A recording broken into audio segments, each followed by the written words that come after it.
Welcome to Three Steps. This is the first part of a three-part interview with Tony Cooper.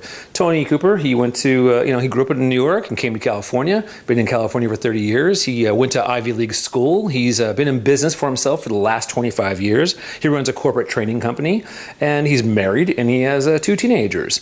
And in this one, we had a really good time. We had a lot of fun. We laughed a lot. And it's one of my old dear friends. And we just got to reconnect on a bunch of old stuff and new stuff. And so in this one, he gives a tool that he uses for measuring his life. And it's really, really slick. And it's something that you could use yourself. Or maybe not. Try something on. But when we talked about the becoming an adult conversation, he gave two criteria for becoming an adult. And they're really like strong points of view, but the second one was, I'm not the product of my environment, and I really stand behind that myself. That's one of the values that I hold. When he did I have an adult moment conversation though, oh wow, is that eye-opening. And it was just, he just goes into this explanation about being an adult. All right, so watch the video. I'll see you on the other side.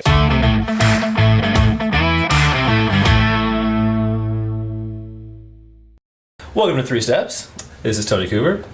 Would you like to introduce yourself? Hi, Tony Cooper. Born on the East Coast, so I have a lot of East Coast mentality. Went to school in New York and have lived in California for about 30 years now. I run a training business that's focused, we work with corporates, it's focused on human performance and human dynamics in the workplace. Married, I have two great kids that are teenagers. The two things about me that represent a lot of who I am in my life now is I've been an entrepreneur for 25 years this year, which means I haven't been employed in a very long time. Yeah. And I've just been in the business of hustling for a quarter of a century. Yeah. It's something when like that eat what you kill mentality, like I've had like every dollar I've earned, I've gone and gotten for 25 years. So that's a big thing for me. And the other is my participation in men's groups and men's teams. I've been, since my kids were born, for about 15 years. I've been religiously in men's teams meetings weekly, bi-weekly. I'm in two men's groups right now. One still here in the Bay Area where we're talking. Yeah. I live actually out in Sacramento now. Yeah. And started one there about 7 or 8 years ago, I think. Yeah. And so I'm away from my family one night a week doing that work. What does masculinity mean to you? I think it's pretty simple. I think it's standing for something, like identifying with something important in the world, and then being committed to bring that forth. Like, to me, masculinity is not a man thing or a woman thing or an adult or a child thing. It's being a particular kind of a force or an energy in the world in which brings forth change. What does being a man mean to you? Being a man. That's a loaded question. Yes. Yeah. Yeah, it totally is. Because now I have to distinguish that from masculine. Mm-hmm. And I think I'm gonna, because I said about masculinity was not about man versus woman, but now I'm gonna fucking completely contradict myself. But this is the fuck of it, and right? I'm gonna say that being a man. So it's all those things. So it's right. All right. This is it, because we make these distinctions in our head, right? And until you think and articulate on it. Right, and I was about to say that I was going to conflate them, right? I was going to say that being a man is being masculine, but as I was starting to contemplate that, that's not true at all. So would I think that someone's a man who wasn't masculine? And I'd say absolutely, absolutely. So, I'm going to go back and support my original argument, not contradict myself. So, I would say it's you as a man. It's kind of close. I would say you take responsibility for things. I think that's you as a man. That's a thing to do. Is be accountable. Be responsible. I think maybe that's it. Yeah. Do you need to be strong? Do you need to be a leader? Do you need to be a father? No, I do think you need to be there for people in your life, though, that are important to be there, to be that's the accountability part, to be counted on for something. Even if you're not standing for something and bringing forth change, like the masculine move things, change them, improve them, but just to be there. Yeah. I think that's being a man, being there. Huh. Right on. That's a great perspective. Hey, it's yours, and that's what matters. Like the whole point of all of this is to actually get to that place of having men acknowledge, like, it's me. Like what counts here is this. Right. It doesn't. It's not what that out there thinks. It's what I think. And yeah. So I think that's that interesting. You know, your question is, how is it for me? Yeah. As opposed to how is it? Mm-hmm. So it's a good distinction. It's a big distinction. Yeah. It's easily glossed over. When you were young, you had an idea of the kind of man you wanted to be, or the kind of man you didn't want to be. What kind of guy was that? And did you grow into him? It's funny, when you asked me the question when I was young, I had to like mentally go like, wait, I'm not young? What? When you were podling. Shit. That's what you mean when I was a kid, okay? Right? Okay, when I was a kid, what kind of a man did I think I would be? Older. Successful. Have a family. I thought I would really be fucking having a great life. Yeah. I think that more, without any structure around what that was. I just, you know, when I had my first job interview out of college, and it was horrible. I was terrible at I didn't get any job. I didn't get this job. But the guy asked me, and it was a bizarre. I went to school for mechanical engineering. I went to a very hard school. I went to an Ivy League school. So it was one of the hardest things I've ever done in my life. But I had this interview, and you know, I'm 21 years old and applying for this engineering job at some, you know, I don't even know what kind of a company it was. It was like, make these products, and I remember what it was. It was Procter and Gamble's personal products division. Whoa! So Procter and Gamble's a big product company, They're right? a big company, yeah. Personal product division. Mm-hmm. Any idea what do you think they sell? Personal products? Yeah. You mean like feminine hygiene stuff? Yes. Yes. I have no idea. I was interviewing as an engineer for that job, and it was a very funny interview. But I remember the guy. Remember him? He was very middle-aged, balding, gray, big glasses, African American guy, and he was asking me a couple of just weird questions that I didn't answer any of them well. But he finally just goes like this. He goes at the end of the interview, so where do you want to be in 5 years, and where do you want to be in 10 years? And I'm just never been that kind of guy. Like, to go, I want to locate myself at that place. But I gave him the answer that was true for me. It was a genuine, I said, I want to be happy.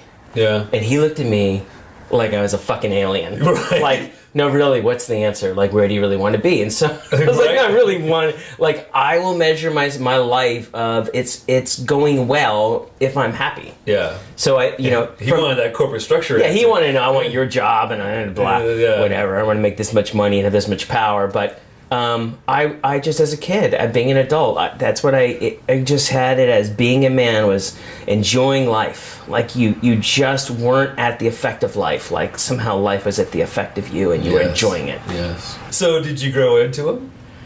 It's been, it's never left my head. Like it's my measurement device of like, how is life going? And that's when that's off. It's not working, right? And I have to start making changes and get it back into the zone. And I spent a lot of my life in that zone. And I've always wanted more. I've wanted other things I wanted to do, but that's the non-negotiable part. Like no matter how much money I make, no matter how many friends I have, no matter what you own, like if I'm not having fun, that is my first, alert warning of something's off and you got to fix that. Yeah. When you were growing up, did you ever have that I'm a man now moment? Well, so how did I define man? As like being there? Yeah, I think like, to know that I'm doing what I need to do. Yeah. When I don't want to. Oh. when I could come up with a lot of reasons for not doing it. Yeah.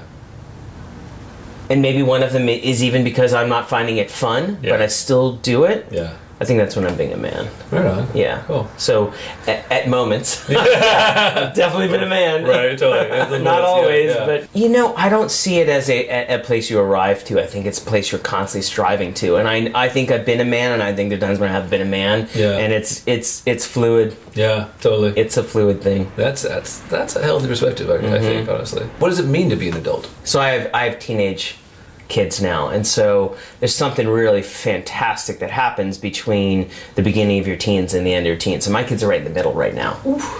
And I think that's the first opportunity to become an adult. Yeah. Is in that range, right? That 13 to 21 year old, whatever, that 14 to 21 year old, that 7-year cycle. Yeah. And as an adult now, that's what I'm really wanting to help my kids discover, and you got to discover it yourself. Right.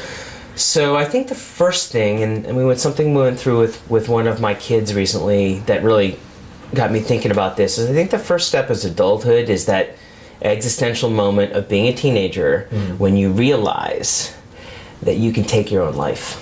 Oh shit, yeah. No, that's real.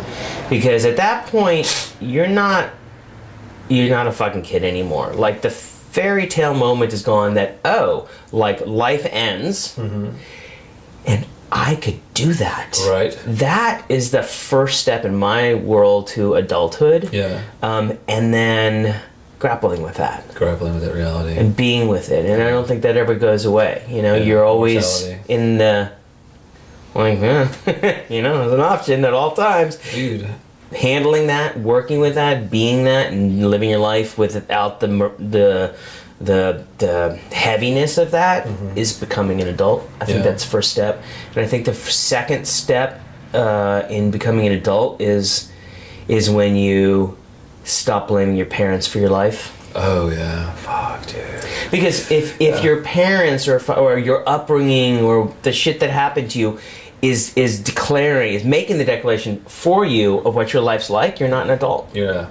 You're adult. Your parents are the adults. Yeah. So you're the second at the you effect go of the thing, you're supposed to be in charge of the thing. Yeah. And so that I don't think you can kind of in the same relationship both be the adult in your life. Yeah. So you've got to relegate your parents to whoever they really are. Yeah.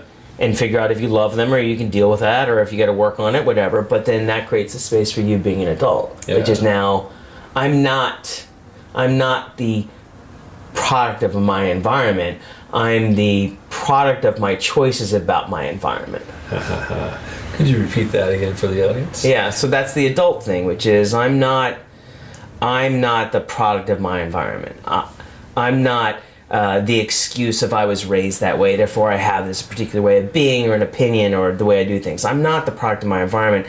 I'm the product of the choices that I make in response to the environment that I grew up in. Yeah.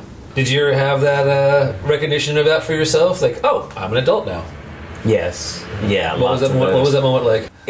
when our second child was born. Ooh. Yeah. That's one that pops to mind. Oh yeah. Not our first child, but our second child. And there's something about, and this is the shitty advice I give to all parents, which is the first one I give is your life is over. Like your life will never be the same. Yeah. And I'm not saying that it's all of a sudden going to get bad. I'm saying whatever it was that you were before because it was just the two of you or the one of you or the three of you, however it works. Yeah.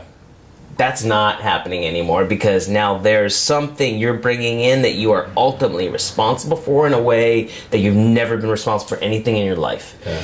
But when the first one came around and my wife's fucking the world's best mom, Yeah.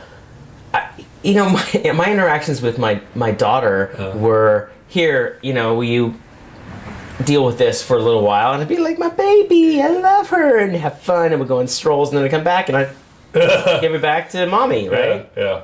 And then the second kid came along 18 months later, and a son, and it was like, here, can you take care of this baby? I'm like, yes, I love this baby. And I go, here, give the baby back. She goes, oh, here's another baby. I was like, But and I would go hand it back, and there'd be another one, and I was like, that was the moment that I remember, like, fuck, I'm an adult. I'm an adult because the tendency here is to go kill the baby. Yeah, right. Like, get my life back. Yeah. But I'm choosing something else. So that was a very adult moment, for sure. Hell yeah. Which coincided with me starting to take part in men's teams.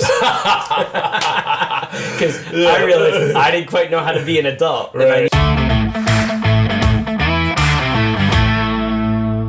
Thanks for watching. So what'd you think? And, he's a good speaker, clear thoughts. What'd you think of those two theories on, like, this is what it means to be an adult? That's pretty intense stuff, right? Leave a comment down below. Tell me what you think.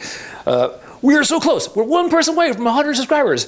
Help us out, subscribe, hit the bell for notifications, and leave a comment down below. And I'll see you on Wednesday.